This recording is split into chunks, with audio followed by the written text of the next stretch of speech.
네, 2023년 8월 24일 오후 1시 3분, 일본이 후쿠시마 핵물질 오염수를 바다에 버리기 시작한 시간입니다. 인류는 이 시간을 환경재앙의 시간으로 기록할 것입니다. 일본의 인류에 대한 환경 범죄는 미래 세대와 그 미래 세대의 다음 세대까지 오랫동안 역사의 교훈으로 남을 것입니다. 민주당은 국민과 함께 일본 후쿠시마 핵물질 오염수 해양 투기를 중단시키고 국민을 지킬 수 있는 모든 노력을 다하겠습니다. 우리 정부는 미래지향적 한일 관계를 만들겠다면서 컵에 반잔을 채웠지만 일본은 그 컵을 엎었습니다. 국민의 걱정과 수산업의 피해는 갈수록 커지는데 대한민국 대통령이 침묵하는 모습에서 국민은 참으로 실망하고 있습니다. 책임 있는 자세를 거듭 촉구합니다. 정부는 여전히 국민을 우습게 합니다. 일본 정부는 존중하면서 국민을 무시하는 정부입니다.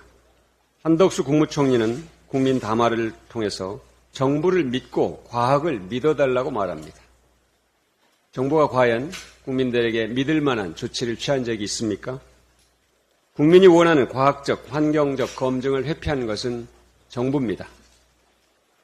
일본 언론은 핵물질 오염수의 70%는 방사성 물질 농도가 기준치를 초과해서 방류 기준에 미달한다고 공개했습니다.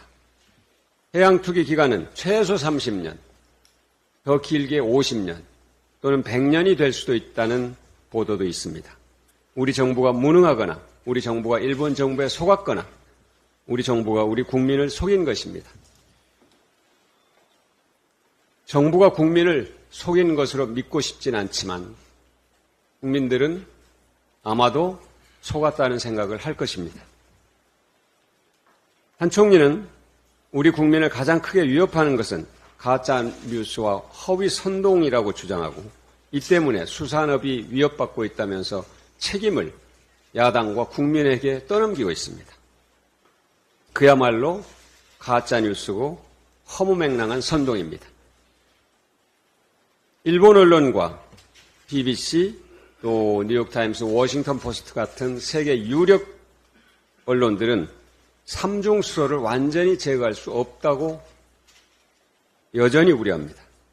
도쿄전력의 전 직원은 이제 오염물질이 모든 사람의 입에 들어가게 될 것이라고 공언했습니다. 국민이 불안해하고 수산업이 위협을 받는 원인은 일본의 핵물질 오염수 해양 투기입니다. 그리고 우리 정부의 방조입니다. 정부가 이 무책임한 행태에 대해서 분명히 책임을 국민들로부터 받게 될 것입니다.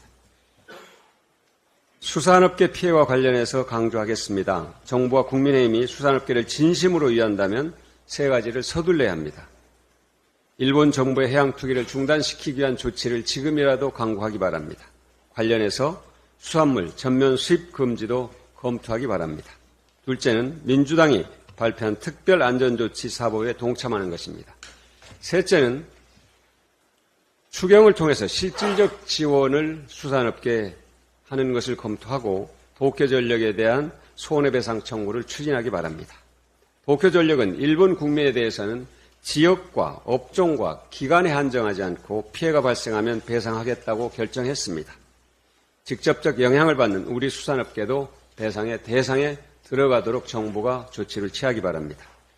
2019년 4월 문재인 정부가 후쿠시마 수산물 수입 금지와 관련한 일본과의 WTO 소송에서 1심 패소를 뒤집고 2심에서 승소한 이유는 딱 하나입니다.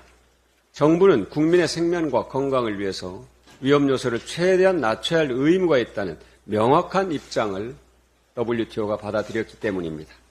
정권이 달라졌다고 국가의 의무가 달라질 수는 없습니다. 그리고 일본 정부의 요구하는 책임도 달라질 수 없습니다. 국민에 대한 무한 책임을 정부와 국민의힘이 절실하게 깨닫기 바랍니다. 이상입니다.